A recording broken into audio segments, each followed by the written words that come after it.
એટલે મહાભારતમાં એવી ઘટના ઘટી હતી કે બે જે પક્ષ હતા એનું નક્કી થઈ ગયું હતું કે ભાઈ યુદ્ધ એટલે ફાઇનલ જ છે કે ભાઈ કૌરવો અને પાંડવો વચ્ચે યુદ્ધ થવાનું છે. કુરુક્ષેત્રના મેદાનની જે જગ્યા છે એ જગ્યા નક્કી થઈ ભાઈ આ જગ્યાએ યુદ્ધ થાય અને બધી વસ્તુ એકદમ ફાઇનલ થવાની તૈયારી હતી. તો એ સમયની અંદર એક એવી દંતકથા આવે.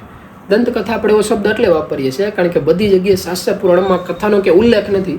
એકાદા બે વ્યક્તિ કદાચ કાલ્પનિક રીતે કર્યું કે એકાદા શાસ્ત્રમાં લખેલું હોતું હોય એટલે આપણે એમ નથી કહેતા વાત સાચી છે ને એમ નથી કહેતા ખોટી છે, પણ જીવન શીખવા જેવું હતું એટલે આપણે વર્ણન કરી ત્યારે કરીએ છીએ. એ દંતકથા એ રીતની આવે કે જ્યારે અર્જુન અને કૃષ્ણ બેઠા હોય ત્યારે અર્જુનને વાતમાં એમ કે યુદ્ધ તો આપણે જીતી જ જવું કારણ કે આપણે ધર્મરાજ યુધિષ્ઠિર જેવા વ્યક્તિના હાથમાં રાજગદ્દી આવે જો જીતશું તો. એટલે કૃષ્ણ ભગવાન એવું કે વાત તારી સાચી છે પણ એવું નથી હોતું કે વિશ્વની અંદર એક જ હારા રાજા હોય, બીજા હોતે ને ઘણા રાજા હોય.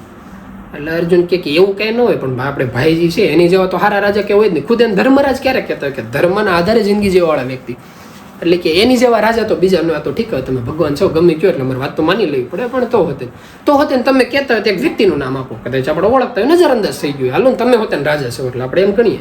પણ કોઈ બીજા એવા વ્યક્તિ કે જે મારા નજરમાં જ ન હોય હું સપનામાં ન વિચાર્યું કે આ વ્યક્તિ હોતે ને ધર્મના આધારે એટલે વ્યવસ્થિત હોય કે જો તાર સપનામાં નો એ વ્યક્તિનું નામ જોતો ને તો મારા મગજમાં બહુ સારા વ્યક્તિનું નામ છે કે ધર્મના આધારે જિંદગી જીવન જો એ વ્યક્તિ રાજાના પક્ષ ઉપર હોય તો બહુ વ્યવસ્થિત રીતે રાજપાટ ભોગવી શકે પણ કોઈ દી નામ તારા મોઢામાં હું તારા નિંદરમાં કોઈ દી ન એટલે કે કયા વ્યક્તિ કે કર્ણ એવા વ્યક્તિ છે. એટલે આ ભાઈ ઊભા થઈ જાય કે કર્ણ એ જ ને કે જે સામેના પક્ષમાં યુદ્ધ કરવાના છે કે જેને મારવા મરવાની અમે બે બીજા પ્રાણ લઈને બેઠા છીએ એ સામે હું એને વધેરી નાખું હું સામે તીમને વધેરી નાખે એ કે એવા વ્યક્તિના વખાણ તમે કરો છો ને એ વતન મારા ભાઈની બરાબરી વાળો કે 100%. એ કે કઈ રીતે તમને કઈ એની અંદર એવી વસ્તુ દેખાણી કે જેને લીધે તમને એવું લાગે છે કે વ્યક્તિ રાજા બનવાનો જો એને સમય મોકો મળે ને પોસ્ટ ને પાવર આવે તો વ્યવસ્થિત રીતે રાજપાટ કરી શકે.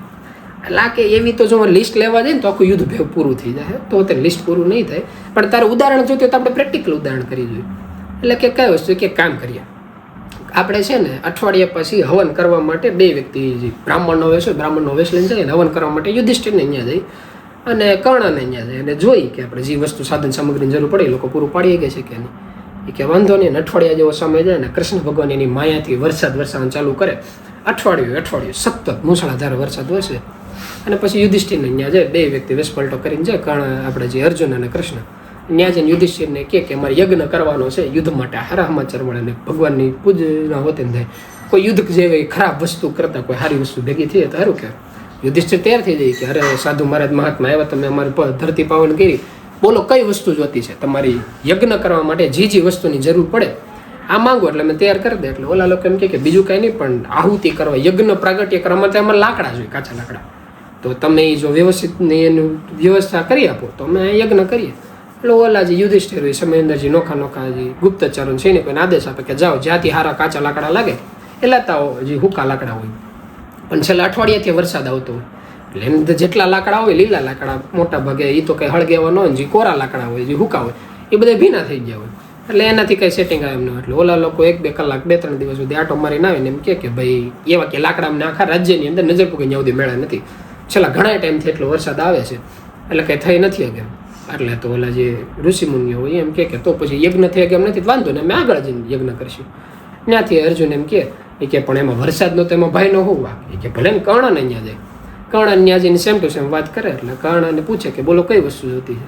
એટલે ઓલા લોકો એમ કે અમારે કાચા લાકડા જોઈએ જે હુકા લાકડા હોય ને એનાથી યજ્ઞ થાય તો અહીંયા આપણે સમયની અંદર હુખડ કે જે વાસ આવે ને જે ચાંદીની એની વસ્તુ અલા ચંદન ને એવું એના બાજોટ બનાવેલા લાકડાની બેહવાની વસ્તુ. કર્ણ બહાર જોવે કે ભાઈ અઠવાડિયાથી વરસાદ આવે છે બહાર કે લાકડું મળે એમ નથી અને ધનુષ મગાવે ને તીરથી જે આખે જે બાજોટની હોય ને તોડીને ભૂકો કરી નાખે લાકડા નાના હોય ને એવું કરી દે. અને ઓલા જે સાધકો હોય જે ઓલા ઋષિમુનિઓ હોય એને એમ કે આલ્યો લાકડાનો ઢગલો તમારે જે યજ્ઞ કરવો તમે કરી શકો. એટલે ઓલા લોકો હોય યજ્ઞ પૂરો કરે ને બહાર નીકળે ને કૃષ્ણ ભગવાન હોય ને અર્જુનને કહે કે જો કર્ણએ આવું કર્યું યુધિષ્ઠિરને આ વસ્તુ ન કર્યું એટલે કર્ણ એટલે અર્જુનની સમયની અંદર સામો પાછો પ્રશ્ન પૂછે એ તો કર્ણને યાદ આવ્યું યુધિષ્ઠિરને યાદ નહોતું આગળ એને યાદ આવ્યું તો એ વખતે એવા વ્યક્તિ નથી કે એવું કંઈ કામ ન કરે. એટલે કૃષ્ણ ભગવાનની અંદર એક જવાબ આપે ને બહુ મસ્ત જવાબ આપે એ કે કોઈ વ્યક્તિને યાદ આવવું કે ન હોય એ તો ક્રિમાણ કર્મ છે એ તો અત્યારનું કર્મ છે.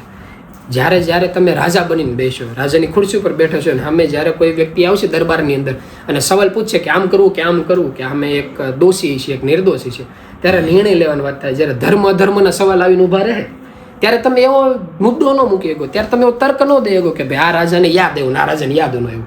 જ્યારે જજ બેઠા હોય, જ્યારે તમે ભગવાનના દરબારની અંદર જાઓ, ત્યારે તમે એમ ન કહી શકો ભગવાન એ ટાઈમે ભૂલી ગયા હતા. આ વાત તમે ન કરી શકો. એટલે આ એટલે આ કોઈ તર્કની વાત નથી. બીજી પોઈન્ટ એ હોતી છે કે આને યાદ હું કામ આવ્યું તે વિચાર્યું, ઓલાને યાદ હું કામ ન આવ્યું વિચાર્યું. એ કે નહીં, કંઈ ખ્યાલ નહોતો. એ કે જ્યારે યુધિષ્ઠિર પાસે ગયા હતા ને ત્યારે એને એ વાતનો પાવર હતો કે એની ભેગા કૃષ્ણ છે, એની ભેગા ભગવાન છે. એણે હું નક્કી કરી લીધું કે આપણી ભેગા ભગવાન છે એટલે આપણે યુદ્ધની ઉપાધિ જ નથી. આ તો ઠીક છે, ઋષિ મુનિઓ આવ્યા છે, યુદ્ધ કરવા ઓલા યજ્ઞ કરવા માંગે છે એટલે જી કે સારું 2-5 વસ્તુ મળી, બાકી ઓલા છે એટલે કોઈ વસ્તુ કરવાની જરૂરત નથી. અને કર્ણ એ સમયની અંદર વિચારધારા એ રીતે એલા કે યુદ્ધ તો આપણે હારવાના જ છે, જે કાંઈ સારા કર્મ થાય પોતાને જ કરવાના છે, આપણે આપણા કર્મ પોતાને કરવા પડશે. એટલે એની માટે એની અંદર હોય ને એટલી શક્તિ લગાડીને મગજ ગયું. અને યુધિષ્ઠિરે 2-5 સૈનિકોને કીધું કે ભેજા આ કામ કરતા હો. આ જે ફરક છે ને એવું નથી યુધિષ્ઠિર અને કર્ણના જીવનમાં હતું, આ ફરક સેમ ટુ સેમ આપણા જીવનમાં થાય છે. વાતું કરવાવાળા કરતા રહે કે અમારી ભેગા ગુરુ મહારાજ હતા, અમારી ભેગા ભગવાન હતા, પણ એ વાતું કરવાવાળા અહીંયા કરતા જ રહી જાય છે. જે સ્મરણ કરવાની મહેનત કરવાવાળા છે એ આખા અલગ જ વ્યક્તિઓ છે. એને ખ્યાલ આવે કે ભગવાન તો આખા અત્યાર સુધી કેટલી વખત આવીને વહી ગયા, આપણી જેવો તો હોતે હજી આવીને જ છે. અને એમાં હોત જો 2-3 વસ્તુ આગળ જઈને વિચારે, પોતાનો ભૂતકાળ ફેરવીને વિચારે, એ નહીં જે 20-25-50 વર્ષના શરીરનું જે ભૂતકાળ ફેરવીને જોવે તો ખબર પડે 5 વર્ષના હતા, 10 વર્ષના હતા, 15 વર્ષના હતા, 20 વર્ષના હતા. કે નાના બાળક હતા ને ચડતી જુવાનીમાં વ્યક્તિ કેટલી ભૂલ કરેલી છે. છેલ્લે કાંઈ ભૂલ ન દેખે તે ખબર પડે કે નામ જે એટલે મોઢે હાથમાં આવ્યું, એની જે સમજણ હાથમાં આવી, એ સમજણ પહેલાં આવી હોત તો તે સમજણ શું કામ નથી? કારણ કે આપણે એને લાયક નહોતા થયા. સીધી વાત છે, નામ ત્યારે જ કોઈ વ્યક્તિને મળી ગયા જ્યારે વ્યક્તિ એને લાયક ન થાય. આપણે લાયક શું કામ નથી થયા? કારણ કે એટલા શરીરના યુગો વયા ગયા, એટલા શરીરો ફેરવી નાખ્યા. નામ તો ભગવાનની દેહથી એટલે મળતું છે કારણ કે એકાદા શરીરમાં આપણે કોક દી એના કામમાં આવ્યો હોઈશું, પણ ન કરે નારાયણને એવો જો ભવિષ્યની અંદર સમય આવે. પરમાત્મા એવું નક્કી કરી લીધું કે હવે કે રામ બની નથી આવું, કે કૃષ્ણ બની નથી આવું, કે ક્યારે રામદેવપીર બની નથી આવું. એ લોકો એવું નક્કી કરી લીધું કે જરૂર પડશે તો હિરણ્યકશિપુને વધ કરવા માટે જેમ ઓલા એ લોકો પ્રગટ થઈને આવ્યા હતા નરસિંહ અવતારની જેમ, કે જ્યારે વરાહ અવતાર બનીને આવ્યા હતા, વામન અવતાર બનીને આવ્યા હતા, જરૂર પડશે તો 2 મિનિટ પ્રગટ થઈને વયા જાઓ. તે આપણી તમારી જેવા સેવા ક્યારે કરશે? અને જો સેવા કરવાનો મોકો જ નહીં મળે તો પોતા ઉપર કેટલો એવો આત્મવિશ્વાસ છે કે જ્યારેથી આપણે મંત્ર દીક્ષા લીધી ત્યારથી હકીકત ધ્યાનમાં બેન ક્યારે ચોપડે લખીને હિસાબ માંડો કે એટલી કલાક બેઠા હિસાબ કરતા એવો ખ્યાલ આવે કે આ તો ભગવાનની દેહથી 70 વર્ષની આયુષ્ય છે, કદાચ 700 વર્ષની આયુષ્ય દે ને તો 12,960 કલાક પૂરી કરવાની તેવડ આપણી અંદર નથી. જ્યારે આ વાતનો આપણને સ્વીકાર્ય થઈ જાય ત્યારે એવો ખ્યાલ આવે, ત્યારે હકીકતનો ખ્યાલ આવે કે એક શરીરની અંદર નામ સ્થિર કરવું, આ પુગાડવું અશક્ય જેવું લાગે. ત્યારે જ સેવાની સાધકનો મોકો મળે. એટલે આ લોકો વારા ફરતે કીધા રાખે છે કે લાવો મેળો છે એ લઈ લો, જે મોકો મેળો છે આ લઈ લો, કારણ કે પછી નક્કીને એવો મોકો મળે કે ન મળે. સમય છે ગમે ત્યારે ફરી શકે.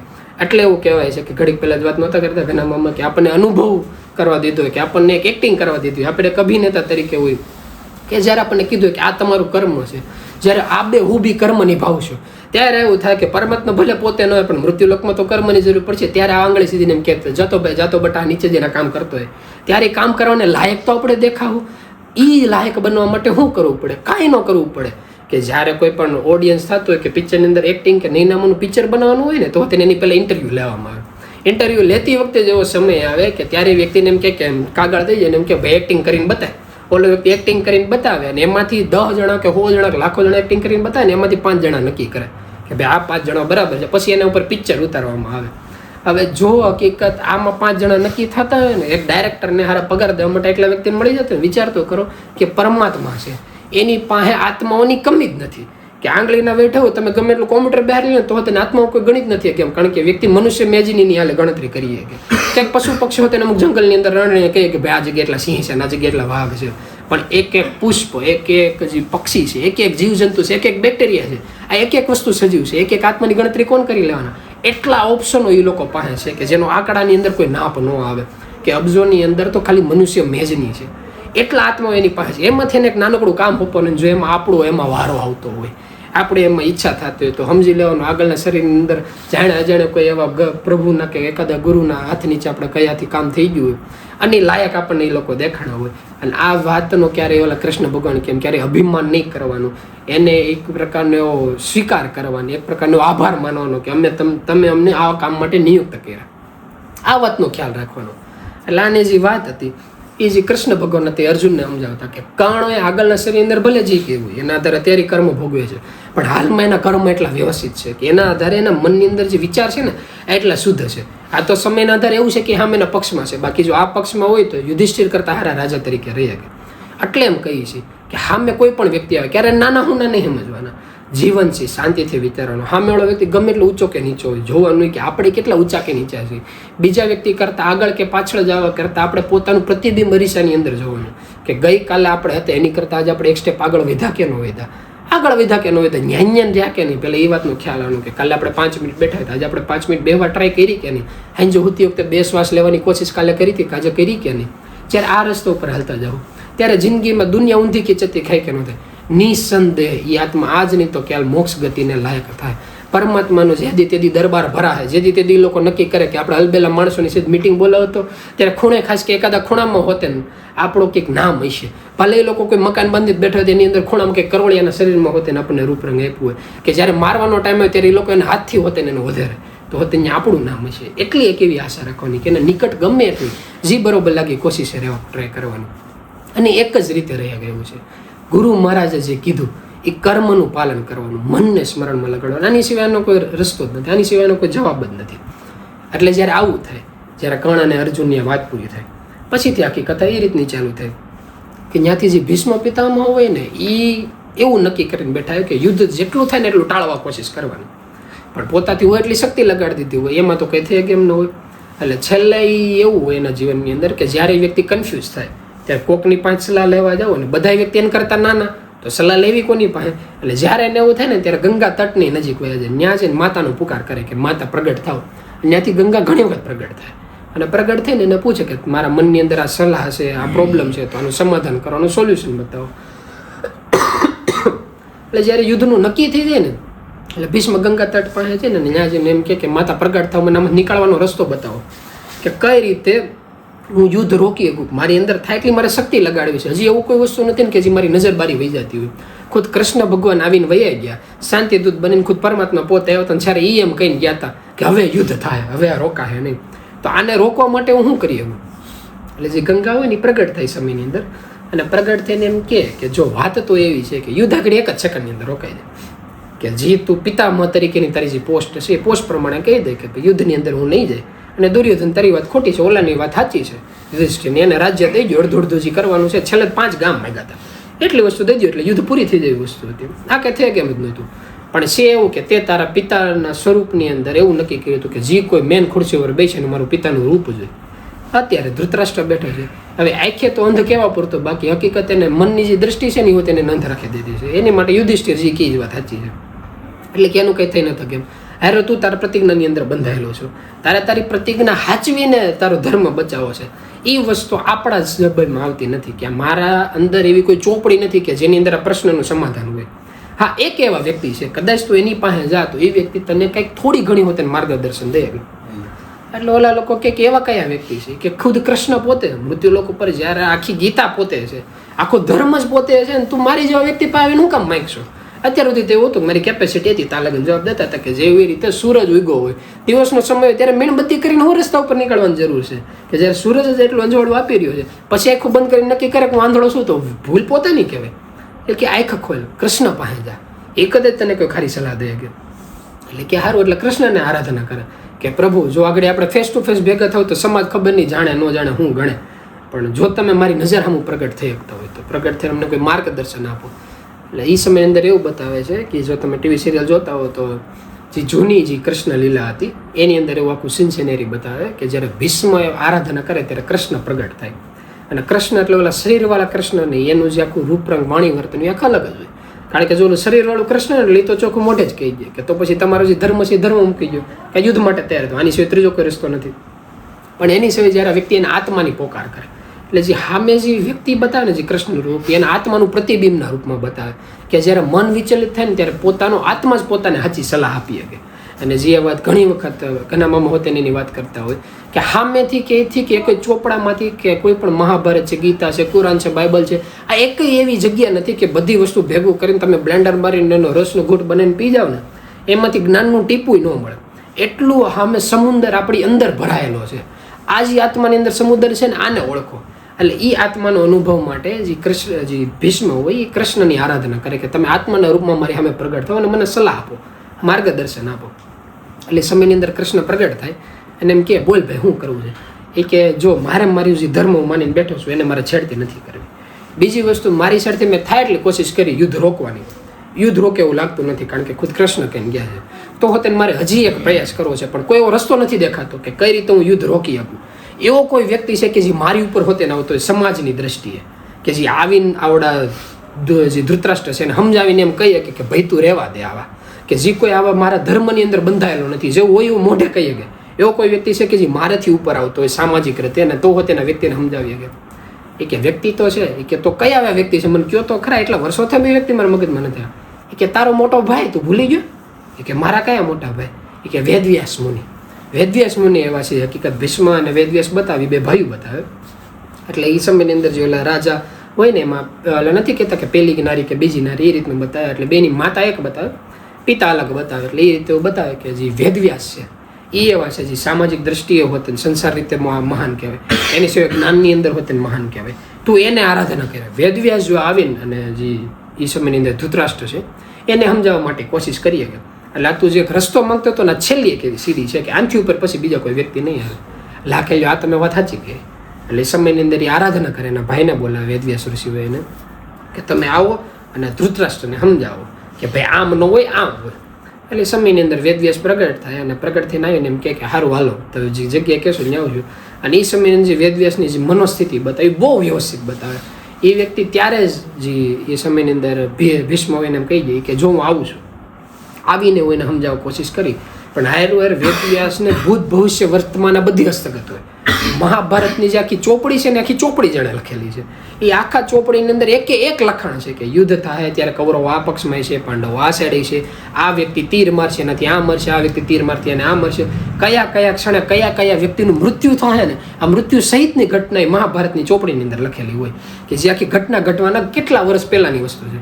એટલે વેદવ્યાસ કે મને બધી ખબર છે યુદ્ધ થવાનું છે, આ વસ્તુ થાય ખુદ એટલે હદ સુધીની ખબર છે કે પરમાત્મા પોતે હોતે મૃત્યુલોકમાં આવીને અને શાંતિદૂત બનીને વયા ગયા છે, તો તેને આ વસ્તુ ટળવાની નથી. એટલી વસ્તુનો ખ્યાલ હોવા છતાં હોતે તો હોતે તે કીધું એટલે હું ધૃતરાષ્ટ્રને મનાવવા માટે જાઉં છું.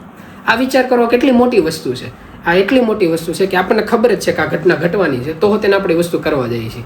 એ એની જેવું છે કે ખબર નહીં નવો સમાજ એને સ્વીકારે કે ન સ્વીકારે, પણ ઘણી જગ્યાએ ધારો કે એવું થાય કે એક ઘરની અંદર ચોરી થાય છે, ચોરી થવાની છે અને વ્યક્તિનું જીવન આખું બરબાદ થવાનું છે. હવે આ એક અકર્મ છે અને તમે ગમે એટલા નોખા નોખા અકર્મના નામ આપી શકો કે કોઈ જગ્યાએ આગ લાગવાની છે, ત્યાં કોઈ વ્યક્તિ મરવાનો છે, કે કોઈ જગ્યાએ રેપ જેવો કોઈ કાંડ થવાનો છે, કે લૂંટફાટ થવાની છે, કે કોઈ યુદ્ધની અંદર થવાનું છે, કે આતંકવાદી કે બોમ્બ ફોડવાનો છે, કોઈ પણ આમાંથી ઉદાહરણ તરીકે ગમે એક ઘટના લઈ શકો કે એક જગ્યાએ એક દુર્ઘટના ઘટવાની છે. આ વાતની ખબર તમને છે, તમારી અંદર પૂરી શક્તિ છે કે આમાં તમે ગમે એટલો ચમત્કાર કરી ગયો. એ સમયની અંદર વેદવ્યાસની અંદર ચમત્કાર કંઈ ઓછો ન બતાવી, ધારી વસ્તુ સંકલ્પ શક્તિથી પ્રાગટ્ય કરી ગયા. એટલા હદ સુધી કે જ્યારે કુરુક્ષેત્રનું મેદાનનું આખું યુદ્ધ પૂરું થઈ જાય, જ્યારે અશ્વત્થામા અને અર્જુન બે સામે સામે બ્રહ્માસ્ત્ર છોડે ને એકબીજાને મારવા માટે, ત્યારે એ સમયની વેદવ્યાસ પ્રગટ થઈને અને આ આપણે જે હથેળીને આવે ને ટેરવા બે બ્રહ્માસ્ત્રને સ્થિર કરી નાખે. એટલું મોટું સામથર્ય વ્યક્તિ પાસે બતાવે. તો હોતે એક જ વાત કરે, બધી વસ્તુ ઘટવાની છે, આમાંથી કાંઈ ફેરફાર નથી થવાનો, શક્તિ હોવા છતાં તો હોતે હું મારું કર્મ કરું છું. ત્યારે વ્યક્તિ હકીકત ધૃતરાષ્ટ્ર પાસે જઈને એને સમજાવવાની કોશિશ કરે. આ જે બુદ્ધિનું જે લેવલ છે, આ જે સમજણ છે, આ બહુ ઓછા વ્યક્તિ પાસે હોય. કે જે આપણે વાત નથી કરતા કે જેવી રીતે રામદેવ પીર હોય, રામદેવ પીર તો ભૂત ભવિષ્ય વર્તમાન જાણી શકતા હોય. તો આપણે એનું તમે જીવન ચરિત્ર જોવો ને તો એના બેન બતાવે, બેનના જે છોકરા હોય ને એને એરું કવડીને એને મરી જાય એવું આખું એક શાસ્ત્ર પુરાણની અંદર લખાણ છે. અને તો હોતે રામદેવ પીર છેલ્લે એ રીતની વાત કરે એ કે તમ તારે લાવવું હોય ને એને આપણે જીવન દાન દઈ દઈને જીવતા કરીએ. આ વાત રામદેવ પીરને પહેલેથી ખબર હોય તો એના બેનને કહી કે ભાઈ છોકરાના જગ્યાએ રમવા નહીં જવા દેતી. બેન હોતે ને કયું કરવાની છે, છોકરાને કે છોકરીઓ કયું કરવાનું, તો એરું કવડવા શું કામ દીધો? જ્યારે આ વાતનો આપણને ખ્યાલ આવે કે મૃત્યુ લોકોની અંદર કર્મ થઈ ગયું એટલે ભોગવવું જ પડશે. ક્યાંય કોઈ વ્યક્તિના જીવનમાં ખોટી વસ્તુ થઈ છે, બળીને મરવાથી લઈને, ચોરીથી લઈને, લૂંટફાટથી લઈને, કે રેપકાંડથી લઈને, જે વ્યક્તિના જીવનમાં દુર્ઘટના ઘટના ઘટવાની જ હતી. એનો મતલબ એ નથી જે વ્યક્તિએ દગો કર્યો કે જે વ્યક્તિએ ગુનો કર્યો આ વ્યક્તિ નિર્દોષ છે, એ વ્યક્તિને સજા મળવી જ જોઈએ. કાનૂનની દ્રષ્ટિએ, ધર્મની દ્રષ્ટિએ એ વ્યક્તિ સજાને લાયક જ છે. ઓલા વ્યક્તિ એને ખોટું થયું, હકીકત ખોટું થયું ક્રિમાન કર્મની અંદર. તો આમાં ફરક ક્યાં પડે? ફરક એ પડે કે ઓલા વ્યક્તિનું ખોટું થયું તો એ વ્યક્તિનું જ્યારે આપણે સમાચાર સાંભળે ને ત્યારે મન દુઃખી ન થવું જોઈએ, મનની સ્થિરતા એમને રહેવી જોઈએ. સામે આ વ્યક્તિને જ્યારે સજા સંભળાવીએ છીએ કે જ્યારે એનો અંત કરીએ છીએ ત્યારે હોતે સજા દેતી વખતે હોતે મન સ્થિર થવું જોઈએ. ત્યારે અહીંયા ક્રોધ આવવો જોઈએ, ઓલા પણ અહીંયા લોભ આવવો જોઈએ, નો મોહ આવવો જોઈએ. જ્યારે મનની બેલેન્સ આવી જાય, સ્થિરતા આવી જાય કે એક બાજુ વિક્ટિમ છે કે એક બાજુ ગુનેગાર છે અને એક બાજુની અંદર જેની ઉપર ગુનો થયો છે, બે નજર સામે આવી જાય એની હોય એવી દશા કહી દે ને તો મન સ્થિરતા હોવા છતાં ધર્મનું પાલન કરીએ કે આ વ્યક્તિને આપણે ઇતિહાસની અંદર એવા શબ્દો આપ્યા છે કે આ જ વ્યક્તિને કર્મયોગી વ્યક્તિ કીધું છે. આ જ વ્યક્તિને એવું કહેવાય છે કે આત્મતત્વનો સાક્ષાત્કાર થઈ ગયો. આને જ પરમાત્માના શબ્દો દીધા છે. આ ખુદ પરમાત્મા જ કહેવાય. જો આ રીતની એની અંદર મનની સ્થિતિ હોય, ત્યાં આપણે પૂગવાનું હોય. અને ત્યાં પૂગવા માટેના જે આગળના રસ્તા છે એ એવું કહેવાય છે કે જ્યારે આ જે વ્યક્તિ હતા, જે સંજય હતા, ત્યાં જઈને ધૃતરાષ્ટ્ર હોય એને સમજાવે, આટે જે બધી જે કંઈ વાતો કહેતી એ બધી વાત કરે. ધૃતરાષ્ટ્ર નક્કી કરે કે હવે મારાથી કાંઈ નથી થઈ ગયા. એમ ચોખ્ખું કહેવું હતું જે કે ભાઈ મારાથી બીજું કંઈ થઈ ગયું નથી, હવે યુદ્ધ થવાનું છે, આપણે ફેરફાર ન કરીએ ગયા. ત્યારે સમયની અંદર જે ઓલા વ્યક્તિ હોય ચોખ્ખું એમ જ કહી ગયા એ કે તો પછી તારા આનો અંત જ છે. આનોથી કોઈ વ્યક્તિ એવું નહીં કે દુર્યોધનની ભૂલ હતી, ભૂલ ધૃતરાષ્ટ્રની હતી, એમ જ કહે. અને હું અહીંથી નીકળું છું તો હતી તારી કોઈ છેલ્લી ઈચ્છા હોય તો બોલ. એટલે ધૃતરાષ્ટ્ર એવી વાત કરે કે એ ઈચ્છા છે કે યુદ્ધની અંદર જે કાંઈ થાય ને મારે જોવું છે ને જાણવું છે, કાંઈ ઈલાજ ખરો. એટલે જે એ સમયની અંદર વ્યક્તિ હોય વેદવ્યાસ એમ કે તું જોતું કહેતો હોય ને તો હું તને દિવ્ય દ્રષ્ટિ દઈ આપું. અહીંયા બેઠા બેઠા આખા કુરુક્ષેત્રના મેદાનની અંદર જે કોઈ ઘટના ઘટતી હોય એ વસ્તુ તું લાઈવ જોઈએ. અને આ દિવ્ય દ્રષ્ટિ જે દૂરની દ્રષ્ટિ કે ત્યાંથી જ આપણે ગુજરાતી ચેનલ ચાલુ પડી હતી, દૂરદર્શન ચેનલ ચાલુ પડી હતી, ત્યાં શબ્દના નામ ઉપરથી જ પડી હતી. એવું ઘણા વ્યક્તિનું કહેવાનું. એટલે એમ કે દિવ્ય દ્રષ્ટિ તને આપવું. એટલે જે ધૃતરાષ્ટ્ર હોય ને એમ કે હું તો જોઈને એ નહીં ઓળખી શકું કે કોણ દુર્યોધન છે, કોણ ભીમ છે, કોણ કર્ણ છે કે કોણ અર્જુન છે. અવાજથી ખ્યાલ આવે. મેં અત્યારે કોઈ વ્યક્તિને જોયા જ નથી, જન્મજાત આંધળો છું. એવું જોયું તો મારી ભેગો સંજય બેઠો છે. એ સમયની અંદર જે સંજય નામનો વ્યક્તિ હોય ને એનો સારથી હોય, ધૃતરાષ્ટ્રનો સારથી. એને એમ કે આને દિવ્ય દ્રષ્ટિ આપો. એ બધી વસ્તુ જાણીએ કે જોઈએ કે એ મને અહીંયા લાઈવ ટેલિકાસ્ટ કહે, એ કોમેન્ટ્રી દે, જે આપણે ક્રિકેટની અંદર કોમેન્ટ્રી ન હોતી એ રીતની કે બધી વાત કહે. અને ઓલા લોકો ત્યાંથી તથાસ્તુ આપે અને દિવ્ય દ્રષ્ટિ જઈને દે. અને ત્યાંથી લોકો રજા હોય ત્યાંથી આગળની યાત્રા કરે. પછીથી જે આપણી આગળની કથા છે એ આપણે આવનારા સત્સંગની અંદર કહેવું ને. જ્યારે ઓલા નથી કહેતા કે જ્યારે એમ કંઈ કરી છૂટું છે ત્યારે ગુરુના કયા મારે મનને નામની સ્મરણની અંદર લગાડજો. બોલો સદગુરુદેવની જય.